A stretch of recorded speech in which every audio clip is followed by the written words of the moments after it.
Sobat Server 5, kali ini kita akan bahas tentang 5 tradisi pernikahan unik yang ada di Indonesia. Yaps, Indonesia adalah negara yang begitu kaya akan budaya dan tradisi, termasuk dalam ritual pernikahan.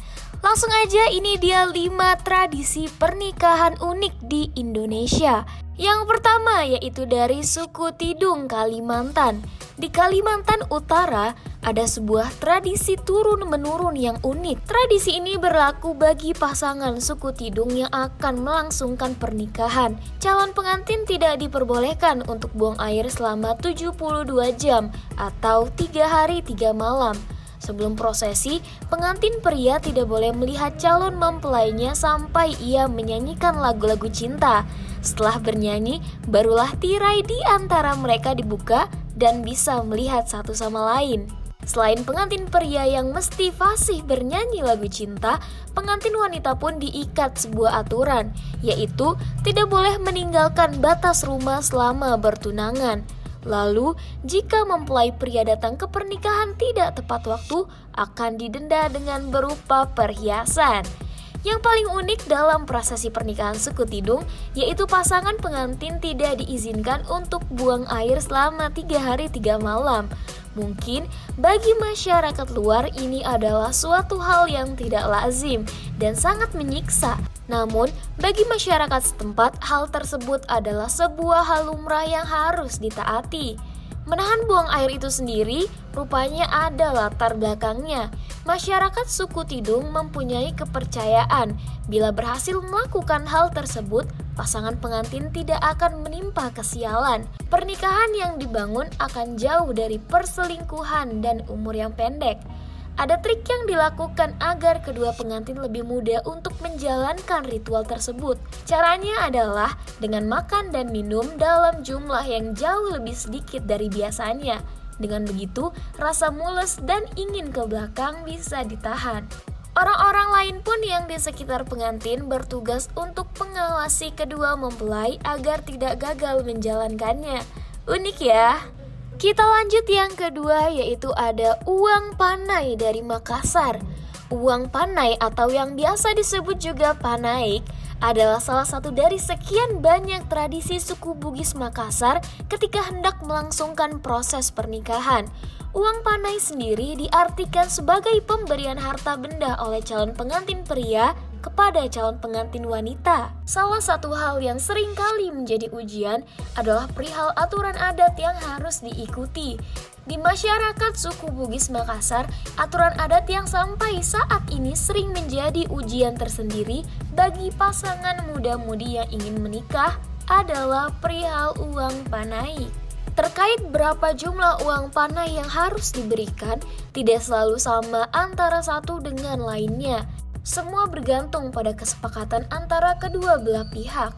Dalam menentukan jumlah uang panai yang harus disiapkan juga tidak sembarangan. Ada beberapa hal yang menjadi penentunya. 2 hal yang paling penting adalah status sosial dan tingkat pendidikan. Uang panai untuk perempuan dari kaum bangsawan tentu berbeda dengan uang panai untuk perempuan dari masyarakat biasa. Di kalangan masyarakat suku Bugis Makassar itu sendiri, uang panai memang masih menjadi sesuatu yang selalu menarik untuk dibicarakan. Sangat sering terjadi jika mendengar seorang gadis akan menikah, yang lebih dulu ditanyakan adalah berapa uang panainya. Kehadiran pertanyaan ini menjadi sebuah pertanda bagaimana uang panai punya peran penting dalam hal pernikahan masyarakat suku Bugis Makassar. Uang panai memiliki kelas sesuai dengan strata si gadis, mulai dari keturunan bangsawan, pekerjaan, kecantikan, hingga pendidikannya. Lalu, mengapa uang panai mahal? Konon zaman dahulu, para orang tua ingin melihat keseriusan pria yang ingin melamar anak gadisnya, sehingga para pria akan betul-betul berusaha mengupayakan uang panai untuk mendapatkan gadis idamannya. Meski demikian, nilai dari uang panai biasanya masih bisa didiskusikan oleh keluarga calon mempelai. Sebelumnya, ramai diberitakan momen lamaran anak Bupati Jeneponto dengan anak Bupati Konawe menjadi perbincangan karena nilai maharnya yang begitu fantastis. Mahar yang diberikan berupa lahan tambang nikel seluas 12,5 hektar, 30 ekor sapi, dan 3 kerbau. Total maharnya ditaksir mencapai 13 miliar. Kita lanjut yang ketiga, ada Hombo Batu dari suku Nias, Sumatera Utara. Hombo Batu merupakan tradisi lompat batu setinggi 2 meter untuk para pemuda. Mereka tidak diizinkan menikah jika belum lolos ujian ini. Wah, unik ya. Lompat batu atau Hombo Batu ini merupakan tradisi khas Nias yang hanya bisa dilakukan oleh laki-laki. Siapa saja yang berhasil melakukan lompatan akan merasa telah menjadi pria Nias sejati. Fahombo atau Hombo Batu pada zaman dahulu, desa-desa di Kepulauan Nias, Sumatera Utara banyak melakukan peperangan karena mereka sering berperan antar desa satu dengan yang lainnya. Bagi para pemuda desa Nias yang akan ikut berperang, persyaratan mereka yaitu harus bisa melompati tembok batu setinggi 2 meter ini agar memudahkan untuk menyerang desa musuh dan bisa langsung melompatinya. Selain itu, tradisi lompat batu saat ini dilakukan oleh seorang pemuda Nias untuk menunjukkan bahwa dirinya sudah pantas dianggap dewasa dan matang secara fisik. Dengan melakukan tradisi ini, mereka akan diakui sebagai lelaki pemberani dan telah memenuhi syarat untuk menikah. Yang keempat, ada Merari dari Lombok. Merari adalah istilah yang biasa digunakan masyarakat Sasak dalam perkawinan. Tradisi Merari ini dikenal dengan kawin lari. Merari adalah istilah yang biasa digunakan masyarakat Sasak dalam perkawinan.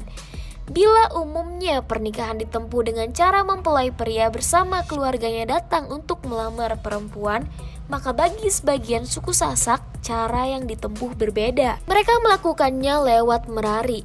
Merari adalah istilah yang biasa digunakan masyarakat Sasak dalam perkawinan. Tradisi merari ini dikenal dengan kawin lari, di mana anak perempuan akan dilarikan untuk dijadikan istri. Pria dan perempuan biasanya lebih dulu berjanji untuk bertemu di suatu tempat. Setelah itu perempuan dilarikan oleh pihak pria ke rumah keluarga mereka. Biasanya perempuan diinapkan 1 hingga 3 hari. Setelah melarikan perempuan, maka akan ada proses besejati, di mana pihak mempelai pria mengirim utusan yang biasanya adalah tokoh masyarakat. Tugasnya adalah memberitahukan kepada kepala dusun tentang pencurian tersebut agar diteruskan ke keluarga perempuan. Tujuan pemberitahuan tersebut agar pelarian diterima dan keduanya disetujui untuk dinikahkan. Yang kelima, ada Meresek dari Minang, Sumatera Barat. Tradisi adat pernikahan Minang memiliki prosesi pernikahan yang menarik, yaitu tahap perkenalan antar kedua calon mempelai. Yang menjadi unik di sini yaitu pihak keluarga wanita yang mendatangi pihak keluarga pria. Dalam prosesi ini, pihak mempelai wanita terlebih dahulu yang datang ke pihak mempelai pria dengan membawa buah tangan seperti kue atau buah-buahan. Oke Sobat Server 5, itu saja 5 tradisi pernikahan unik yang ada di Indonesia. Menurut kamu, mana nih tradisi yang paling unik? Komen di bawah ya.